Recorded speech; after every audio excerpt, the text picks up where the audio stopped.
देखिए, एलजी कार्यालय लगातार झूठ बोल रहा है। ऐसा होना नहीं चाहिए, मगर ये बड़ा दुर्भाग्यपूर्ण है। एलजी विभाग से बार बार झूठ मीडिया के अंदर प्लांट किया जा रहा है, इसलिए एलजी साहब खुद अपने नाम से नहीं कर रहे हैं, वरना वो अब तक अपने नाम से चिट्ठी दे दिए होते। मगर उनको मालूम है कि वो अपने नाम से लिखेंगे तो उनके ऊपर कानूनी कार्रवाई के लिए हम लिखेंगे, इसलिए एलजी साहब पीछे छिप के वार कर रहे हैं। ये अधिकारी इतना बड़ा भ्रष्टाचारी, जिसको सीबीआई ने रंगे हाथों पकड़ा, 5 साल तक सस्पेंड रहा, उस अधिकारी को एलजी साहब ने सोशल वेलफेयर डिपार्टमेंट में क्यों लगाया और सोशल वेलफेयर डिपार्टमेंट में उसको आशा किरण का एडमिनिस्ट्रेटर बना दिया। मैं चुनौती दे रहा हूं एलजी साहब को। एलजी साहब वो फाइल दिखा दें कि मंत्री ने इसको अपॉइंट किया था। फाइल दिखाएं ना एलजी साहब, सारी फाइलें तो दिखाते हैं, दिखाएं इस फाइल को। और दूसरी चुनौती एलजी साहब को दे रहा हूं, आपके ही किसी चैनल पे बाइट दे दें या अपना बयान जो है जारी कर दें कि सभी विभागों के अंदर जो नियुक्तियां होंगी वो मंत्री करेंगे। मैं कल ही हेल्थ डिपार्टमेंट की नियुक्तियों की चिट्ठी जो है एलजी साहब को भेज दूंगा। क्या एलजी साहब तैयार हैं? नहीं है। एलजी साहब छुप के भाग रहे हैं, एलजी साहब पकड़े गए हैं।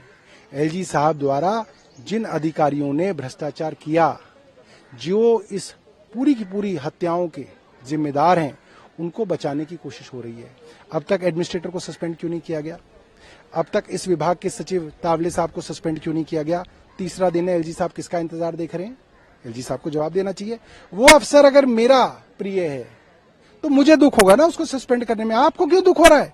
इसका मतलब वो अफसर आपके प्रिय हैं, आपके करीबी हैं, इसलिए आप कार्रवाई नहीं कर रहे। देखिए, समिति ने वहां पे कई लोगों के बयान वीडियो पे रिकॉर्ड किए हैं और जहां तक मुझे पता चला है, उन बयानों में जो वहां के एडमिनिस्ट्रेटर हैं उनके विषय में कई लोगों ने बोला है, वहां के ऑफिशियल्स ने भी उनके विषय में बोला है कि यहाँ पे बड़े लेवल पे भ्रष्टाचार चल रहा था और कमेटी अपनी सिफारिश देगी।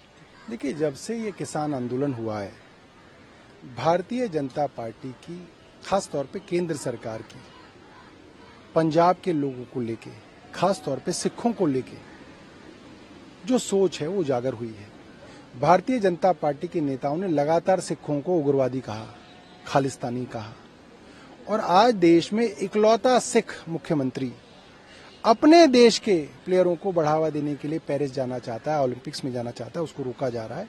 ये बहुत शर्म की बात है। ये एक सिख विरोधी मानसिकता को दर्शाता है और पंजाब जैसे सेंसिटिव राज्य में इस तरीके की केंद्र की पॉलिसी की वजह से लोगों के मन में काफी गुस्सा है। इससे पंजाब का और देश का नुकसान